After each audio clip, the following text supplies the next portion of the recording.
आप सभी का फ्रोनेसिस इन्वेस्टर एकेडमी के इस नई वीडियो में स्वागत है। इस वीडियो में मैं आपको इंटरनेशनल म्यूचुअल फंड्स के बारे में बताऊंगा।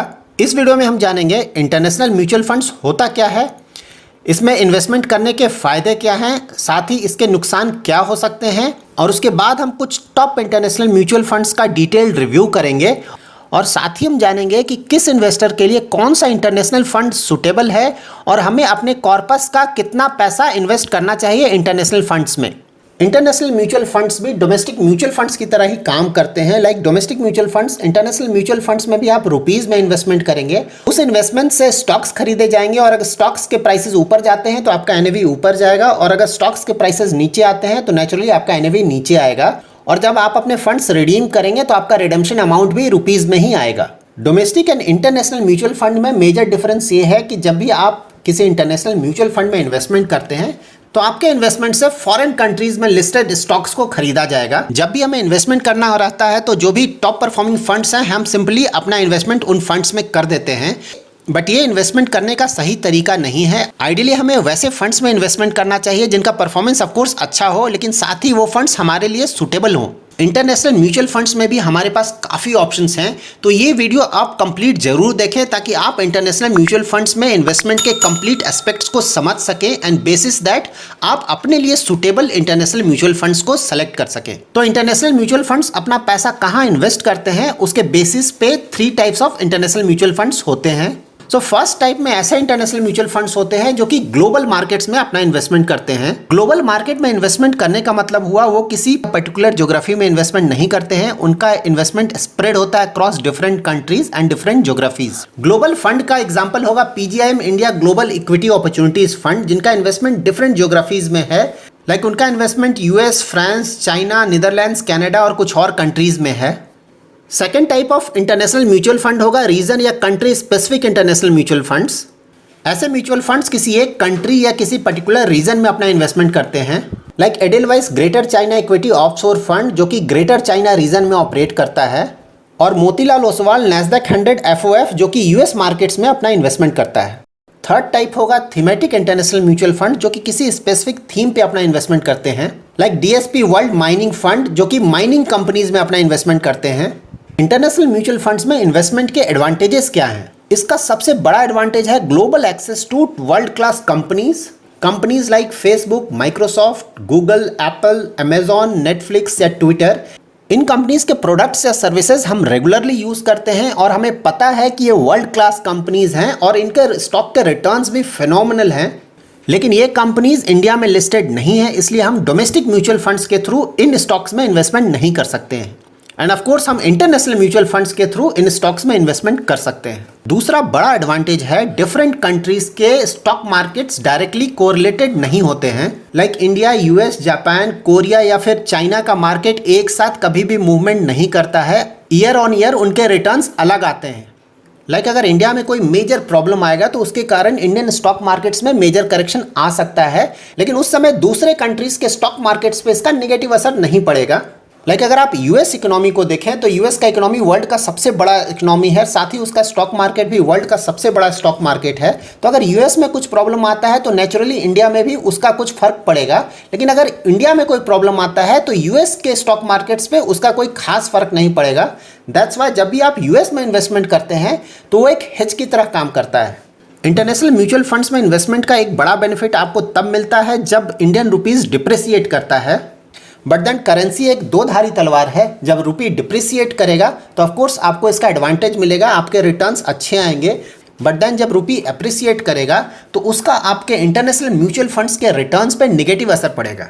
ना हमें इंटरनेशनल म्यूचुअल फंड्स में इन्वेस्टमेंट करने से पहले किन किन चीज़ों का ध्यान रखना चाहिए? आप जब भी किसी इंटरनेशनल म्यूचुअल फंड में इन्वेस्टमेंट करते हैं तो उस इन्वेस्टमेंट को काफ़ी रिस्की माना जाता है। इसका मेन रीज़न है मैक्रो इकोनॉमिक फैक्टर्स। लाइक अगर आप किसी ऐसे फंड में इन्वेस्टमेंट करते हैं जो कि चाइना में लिस्टेड स्टॉक्स को खरीदता है, वैसे इन्वेस्टमेंट को ट्रैक करने के लिए आपको चाइना में होने वाले पॉलिटिकल, इकोनॉमिक या सोशल एस्पेक्ट्स को समझना होगा, क्योंकि इन सिचुएशंस या एस्पेक्ट्स का आपके इन्वेस्टमेंट के परफॉर्मेंस पे काफ़ी फर्क पड़ेगा। सिमिलरली अगर कोई ग्लोबल फंड है जो कि डिफरेंट कंट्रीज में इन्वेस्टमेंट करता है तो आपको सिमिलरली उन डिफरेंट कंट्रीज के पॉलिटिकल, इकोनॉमी या फिर सोशल एस्पेक्ट्स को ध्यान में रखना होगा। And of course in factors का ध्यान रखना काफ़ी डिफिकल्ट एंड टाइम कंज्यूमिंग है। वन मोर इम्पॉर्टेंट एस्पेक्ट है इंटरनेशनल म्यूचुअल फंड्स में इन्वेस्टमेंट का टैक्सेशन पार्ट। जब आप डोमेस्टिक इक्विटी म्यूचुअल फंड्स में इन्वेस्टमेंट करते हैं तो उस पर इक्विटी टैक्सेशन एप्लीकेबल होता है, लेकिन जब आप इंटरनेशनल म्यूचुअल फंड्स के थ्रू फॉरेन स्टॉक्स में इन्वेस्टमेंट करते हैं तो उस पर डेट टैक्सेशन एप्लीकेबल होता है। अगर आप अपने म्यूचुअल फंड्स के यूनिट्स 3 ईयर से पहले रिडीम करते हैं तो वो शॉर्ट टर्म कैपिटल गेन्स होगा और आप जिस भी टैक्स ब्रैकेट पे आते हैं उस टैक्स ब्रैकेट के अनुसार आपको टैक्स पे करना होगा। और अगर आप अपने म्यूचुअल फंड्स के यूनिट्स 3 ईयर्स के बाद रिडीम करते हैं तो उस पर long term capital gains applicable होगा और उस पर टैक्स होगा 20% with indexation. International mutual funds में इन्वेस्टमेंट करना काफ़ी रिस्की है, इसलिए इंटरनेशनल म्यूचुअल फंड्स में इन्वेस्टमेंट के लिए आइडियली हमें 5 ईयर्स या उससे ज़्यादा का इन्वेस्टमेंट होराइजन रखना चाहिए। जब भी हम इंटरनेशनल म्यूचुअल फंड्स में इन्वेस्टमेंट करते हैं तो म्यूचुअल फंड कंपनीज उस पैसे को 2 तरीके से डिप्लॉय करती है। पहला तरीका है mutual fund companies directly foreign companies के स्टॉक्स को खरीदती है और वो खुद उस पोर्टफोलियो को मैनेज करते हैं। Like ICICI prudential US blue chip equity fund, ये फंड डायरेक्टली यूएस स्टॉक्स को खरीदता है और खुद ही उस पोर्टफोलियो को मैनेज करता है।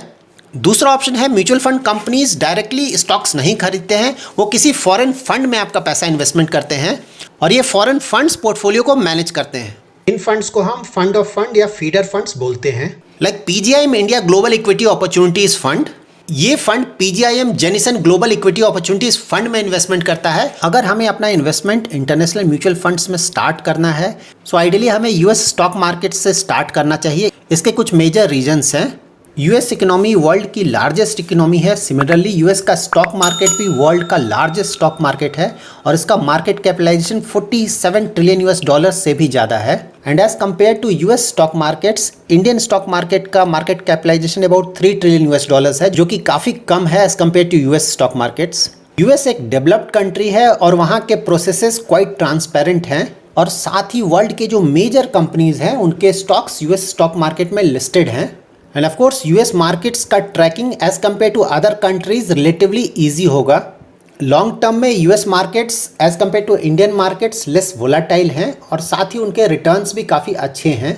यूएस मार्केट में इन्वेस्टमेंट एक हेजिंग स्ट्रैटेजी की तरह भी काम कर सकता है, क्योंकि अगर यूएस में कोई मेजर प्रॉब्लम होगा तो ऑफ कोर्स इंडिया में भी उसका फ़र्क पड़ेगा, बट अगर इंडिया में कोई मेजर प्रॉब्लम होगा तो यूएस मार्केट में उसका ज़्यादा फर्क नहीं पड़ेगा। दैट वे यूएस मार्केट में जो हमारा इन्वेस्टमेंट्स होगा वो इंडियन मार्केट से ज़्यादा कोरिलेटेड नहीं होगा। करेंटली यूएस स्टॉक मार्केट्स में इन्वेस्टमेंट करने से पहले हमें यह ध्यान रखना चाहिए कि यूएस मार्केट्स अभी ओवर हीटेड है। In fact valuation wise as compare to Indian stock markets, US stock markets का वैल्यूएशन काफ़ी ज़्यादा है अभी। दैट्स वाई अगर आप यूएस मार्केट्स में इन्वेस्टमेंट करना चाहते हैं तो लमसम इन्वेस्टमेंट्स अवॉइड करें and through SIP route you can start your investment. Now हम कुछ टॉप इंटरनेशनल म्यूचुअल फंड्स का डिटेल रिव्यू करेंगे। So let's start with index fund. Indian stock markets के कुछ वेल नोन इंडाइसेस हैं like Sensex 30 या फिर Nifty 50। Similarly US stock markets के वेल नोन इंडाइसेस हैं नैस्डैक 100 एंड S&P 500। आप इंटरनेशनल इक्विटी म्यूचुअल फंड्स के थ्रू इन इंडेक्स फंड्स में इन्वेस्टमेंट कर सकते हैं।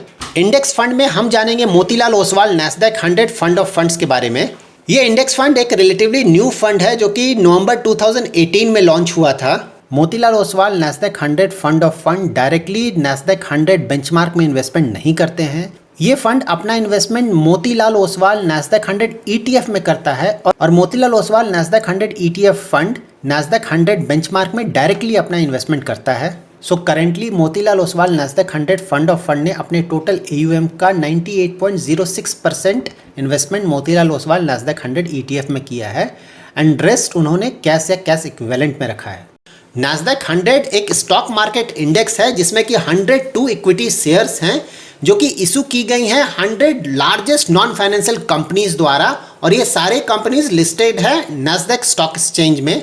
नाउ हम नैस्डैक 100 के पोर्टफोलियो के बारे में जानते हैं। सो let's start with top sectors जिसमें कि इनका इन्वेस्टमेंट है। टेक्नोलॉजी सेक्टर में इनका इन्वेस्टमेंट है 36.44%, कंज्यूमर ड्यूरेबल्स में है 22.65%, सर्विसेज में है 13.5%, कम्युनिकेशन में है 7.18%, हेल्थ केयर में है 5.89%, FMCG में है 5.89% एंड ऑटोमोबाइल में है 4.33%। नाउ हम नैस्डैक 100 के मेजर स्टॉक्स के बारे में जानते हैं। इस इंडेक्स में एप्पल का वेटेज है 11.25%, माइक्रोसॉफ्ट का वेटेज है 9.56%, अमेजॉन का वेटेज है 8.79%, टेस्ला है 4.03%, अल्फाबेट क्लास सी का वेटेज है 4.01%, फेसबुक का वेटेज है 3.98%, अल्फाबेट क्लास ए शेयर्स का वेटेज है 3.6%। इस इंडेक्स में अल्फाबेट जो कि गूगल की पेरेंट कंपनी है, उनका 2 शेयर्स लिस्टेड है, class A and class C. Class A common equity shares होते हैं जिसमें कि शेयर होल्डर के पास वोटिंग राइट होता है, जबकि क्लास सी के शेयर होल्डर के पास वोटिंग राइट्स नहीं होता है। अल्फाबेट का क्लास बी शेयर्स भी होता है, मोस्टली ये क्लास बी शेयर्स फाउंडर्स के पास हैं। क्लास बी शेयर के एक शेयर में 10 वोटिंग राइट्स मिलता है। Now let's look at the returns generated by this index fund, that is Motilal Oswal Nasdaq 100 Fund of Fund Direct Growth Plan। 1 year में इस fund ने रिटर्न जनरेट किया है 40.68% एंड 2 ईयर्स में इस फंड ने रिटर्न जनरेट किया 39.17% एंड सिंस इंसेप्शन इस फंड का रिटर्न है 35.14%। मोतीलाल ओसवाल Nasdaq 100 FOF का AUM है अबाउट 2500 करोड़। इस फंड में अगर आप इन्वेस्टमेंट करना चाहते हैं तो आप 500 रुपीज से लमसम इन्वेस्टमेंट स्टार्ट कर सकते हैं, और अगर आप SIP स्टार्ट करना चाहते हैं तो SIP भी आप 500 रुपीज से स्टार्ट कर सकते हैं। इस फंड का एक्सपेंस रेशियो है 0.1 जो कि काफ़ी कम है, और इस फंड का एग्जिट लोड 0 है। Now let's do a detailed review of second US index fund, that is Motilal Oswal S&P 500 index fund. Motilal Oswal S&P 500 index fund S&P 500 index fund में अपना इन्वेस्टमेंट करता है। S&P 500 US स्टॉक मार्केट का वेल नोन बेंचमार्क है, और इस benchmark में 500 large cap companies होती हैं। Motilal Oswal S&P 500 index fund में मिनिमम लमसम इन्वेस्टमेंट है 500 एंड मिनिमम SIP अमाउंट है 500 रुपीज। इस फंड का एक्सपेंस रेशियो है 0.49% एंड एग्जिट लोड है 1% with in 15 days. After 15 days exit load is 0। इस फंड का AUM है अबाउट 1300 करोड़। नाउ हम इस इंडेक्स फंड के सेक्टर्स के बारे में जानते हैं। टेक्नोलॉजी सेक्टर का वेटेज है 19.41%, फाइनेंशियल्स का वेटेज है 13.32%, सर्विसेज का वेटेज है 11.52%, कंज्यूमर ड्यूरेबल्स का वेटेज है 10.89%, हेल्थ केयर का वेटेज है 9.36%, FMCG का वेटेज है 7.39%, डाइवर्सिफाइड का वेटेज है 4.49%, इंजीनियरिंग का वेटेज है 3.96%। सिमिलरली इस इंडेक्स में और भी सेक्टर्स हैं like energy, communication, chemicals, construction, automobile, textiles and metals. Now हम S&P 500 इंडेक्स में शामिल स्टॉक्स के बारे में जानते हैं। इस इंडेक्स में एप्पल का वेटेज है 5.76%, माइक्रोसॉफ्ट का वेटेज है 5.21%, अमेजॉन का वेटेज है 4.06%, फेसबुक का वेटेज है 2.17%, अल्फाबेट क्लास ए शेयर्स का वेटेज है 1.97%, अल्फाबेट क्लास सी शेयर्स का वेटेज है 1.91%, बर्कशायर हैथवे का वेटेज है 1.4%, टेस्ला का वेटेज है 1.42%, JP मॉर्गन चेज का वेटेज है 1.29%, जॉनसन एंड जॉनसन का वेटेज है 1.18% एंड वीजा का वेटेज है 1.1%। सो ओवरऑल अगर आप S&P 500 का पोर्टफोलियो देखिए तो ये वेल डाइवर्सिफाइड पोर्टफोलियो है, and as compare to Nasdaq 100 ये ज़्यादा डाइवर्सिफाइड है। ये फंड एक न्यू फंड है। लास्ट 1 ईयर में इस फंड ने रिटर्न जनरेट किया है 33.89% एंड सिंस इंसेप्शन इस फंड ने रिटर्न जनरेट किया है 34.72%। Now let's do a detailed review of PGIM India global equity opportunities fund. PGIM India global equity opportunities fund अपना investment PGIM Jennison global equity opportunities fund में करता है। PGIM Jennison global equity opportunities fund एक large cap growth equity fund है। PGIM India global equity opportunities fund ने अपने total corpus का 97.93% invest किया है PGIM Jennison global equity opportunities fund में, एंड रेस्ट अबाउट 2% इन्होंने कैश या कैश इक्विवेलेंट में रखा है। PGIM Jennison global equity opportunities fund एक ग्लोबल फंड है, दैट मीन्स इनका investment more than one region में है, एंड ऑफ कोर्स इन्होंने अपना investment across different countries spread out किया है। PGIM India global equity opportunities fund का AUM है अबाउट 1000 करोड़ एंड इसका एक्सपेंस रेशियो है 1.33%। अगर आप 90 डेज से पहले इस फंड के 10% से ज़्यादा यूनिट्स रिडीम करते हैं तो 0.5% का एग्जिट लोड लगेगा, एंड ऑफ कोर्स अगर आप 90 डेज से पहले इनके 10% ऑफ यूनिट से कम रिडीम करते हैं तो एग्जिट लोड 0 होगा, और अगर आप 90 डेज के बाद कोई भी यूनिट रिडीम करते हैं तो उसका भी एग्जिट लोड 0 होगा। इस फंड का मिनिमम लमसम इन्वेस्टमेंट 5000 है and minimum SIP investment 1000 rupees का है। Now let's check different regions जहां इन्होंने अपना इन्वेस्टमेंट किया है। नॉर्थ अमेरिका में इनका इन्वेस्टमेंट है 55.18%, डेवलप्ड यूरोप में इनका इन्वेस्टमेंट है 27.28%, अफ्रीका एंड मिडिल ईस्ट में इनका इन्वेस्टमेंट है 1.39%, डेवलप्ड एशिया में इनका इन्वेस्टमेंट है 2.6%, इमर्जिंग एशिया में इनका इन्वेस्टमेंट है 8.27% एंड लैटिन अमेरिका में इनका इन्वेस्टमेंट है 5.28%। Now let's check major countries जहां इन्होंने अपना इन्वेस्टमेंट किया है। यूनाइटेड स्टेट्स में इनका इन्वेस्टमेंट है 51.67%, फ्रांस में इनका इन्वेस्टमेंट है 14.69%, चाइना में इनका इन्वेस्टमेंट है 8.27%, नीदरलैंड्स में इनका इन्वेस्टमेंट है 7.66%, ब्राज़ील में इनका इन्वेस्टमेंट है 5.28%, कनाडा में 3.51%, इटली में 3.24%, सिंगापुर में 2.6%, स्विट्जरलैंड में 1.68% एंड इजराइल में 1.39%। Now let's check major sectors जहां इनका इन्वेस्टमेंट है। टेक्नोलॉजी में इनका इन्वेस्टमेंट है 34.87%, कंज्यूमर सिक्लिकल्स में इनका इन्वेस्टमेंट है 31.55%, कम्युनिकेशन सर्विसेज में इनका इन्वेस्टमेंट है 22.67%, कंज्यूमर डिफेंसिव में इनका इन्वेस्टमेंट है 5.01% एंड हेल्थ केयर में इनका इन्वेस्टमेंट है 4.22%। Now let's check major stocks जिसमें PGIM Jennison global equity opportunities fund ने इन्वेस्टमेंट किया है। इनका टॉप इन्वेस्टमेंट है एडेन में 5.5%, मर्केडो में इनका इन्वेस्टमेंट है 5.23%, टेस्ला में है 5.2%, LVMH में इनका इन्वेस्टमेंट है 4.67%, मैच ग्रुप में इनका इन्वेस्टमेंट है 4.64%, अमेजॉन में इनका इन्वेस्टमेंट है 4.57%, एप्पल में इनका इन्वेस्टमेंट है 4.34%, बायोलॉजिक्स में इनका इन्वेस्टमेंट है 4.17%, शॉपिफाई में इनका इन्वेस्टमेंट है 3.48% एंड फरारी में इनका इन्वेस्टमेंट है 3.21%। सो ओवरऑल इस फंड का पोर्टफोलियो काफ़ी डाइवर्सिफाइड है across different regions, countries and sectors. Now let's check the return generated by PGIM India Global Equity Opportunities Fund Direct Plan. PGIM India Global Equity Opportunities Fund Direct Plan ने 1 year में return generate किया है 40.35%, 3 years में return generate किया है 28.22% and 5 years में return generate किया है 20.63%। नाउ हम जानेंगे किन इन्वेस्टर्स के लिए कौन सा इंटरनेशनल फंड सुटेबल होगा। अगर आप फॉरेन इक्विटी में फर्स्ट टाइम इन्वेस्ट कर रहे हैं तो आइडियली आपको पैसिव फंड से स्टार्ट करना चाहिए, और अगर आपको फॉरेन इक्विटीज का आइडिया है और अगर आप बहुत ज़्यादा रिस्क लेने के लिए रेडी हैं तो आप ग्लोबल फंड्स में भी इन्वेस्टमेंट कर सकते हैं। नाउ हम जानते हैं अपने टोटल कॉर्पस का हमें कितना पैसा इन्वेस्ट करना चाहिए इंटरनेशनल फंड्स में। अगर आप न्यू इन्वेस्टर हैं इंटरनेशनल म्यूचुअल फंड्स में तो आपको 10 to 15% of your total corpus से अपना इन्वेस्टमेंट स्टार्ट करना चाहिए।